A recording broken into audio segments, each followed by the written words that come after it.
ابھی پچھلے دنوں کسی نے مجھے میسج بھیجا ہے کہ نئے سال کے تعلق سے ایک روایت بڑی عام ہو رہی ہے، نئے سال کی گریٹنگز کے تعلق سے. میں نے کئی مرتبہ کہا کہ جائز نہیں ہے، لیکن کسی نے پھر بھی حدیث بڑی خوبصورت طریقے سے اس کو کلر کر کے عربی میں اردو میں ریفرنس بھی دیا کہ تاکہ پتہ چلے ان حدیثوں کو بعض ریفرنس کیا ہے حدیث کا کہاں سے آئی ہے. طبرانی فی الاوسط بھی لکھ دیا نیچے، طبرانی کی روایت ہے اوسط میں. آؤ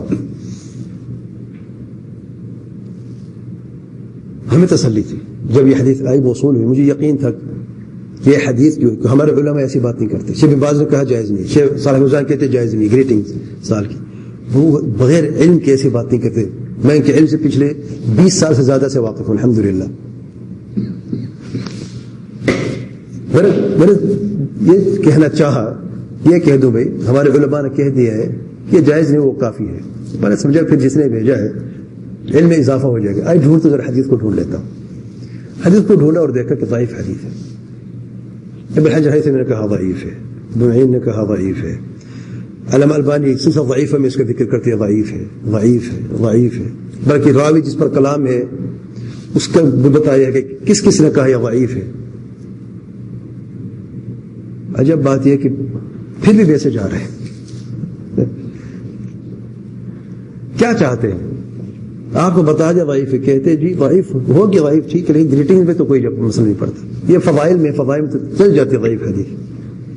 چلاؤ بھی جو چلانا چاہتے ہو آپ کی مرضی ہے، لیکن کیا جواب دو گے اس دن جب یہ سوال کیا جائے گا، جب تمہیں پتہ چل گیا کہ یہ روایت آپ صلی اللہ علیہ وسلم سے ثابت نہیں ہے، جان بوجھ کے کیوں سے آگے کیا ہے. اللہ تعالیٰ کے پیارے پیغمبر صلی اللہ علیہ وسلم کا فرمان کیا آپ نے نہیں سنا؟ جس نے میری طرف جھوٹی بات منسوب کی اپنی جگہ ٹھکانہ جہنم میں بنا لے. جس نے بھی کسی بات کو آگے پہنچا دے بغیر تحقیق کے وہ جھوٹا ہے، یا کسی شخص کے جھوٹا ہونے کے لیے اتنا ہی کافی ہے کہ ہر سنی سی بات کو آگے پھیلا دے. کہاں ہو اس نصوص سے کہاں؟ کیا جواب ہوگا؟ نہیں میں تو خیر چاہتا تھا گریٹنگ میں. کیا خیر چاہتے تھے گریٹنگ میں؟ جھوٹ باندھ رہو آپ صلی اللہ علیہ وسلم پر، جھوٹ باندھ رہو بار بار. کیا خیر چاہتے ہو تم؟ اور تمہیں کیا ملا اسے؟ کوئی دعائیں اگر لوگ آپ کو 10 دعائیں بھی دیں، 100 دعا بھی دیں آپ کو، مجرم ہوتا ہے نا. ایک تو جرم کر رہے ہیں آپ صلی اللہ علیہ وسلم، جھوٹی بات منسوب کر رہے ہیں، اگرچہ فضائل میں. کیا فضائل دین کا ایسا نہیں ہے کیا؟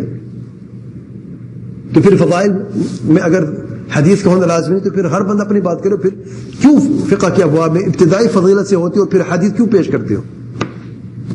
اپنی باتیں پیش کیا کرو نا. حدیث کی ضرورت کیا پڑ گئی پھر؟ تو اللہ تعالیٰ سے ڈرے.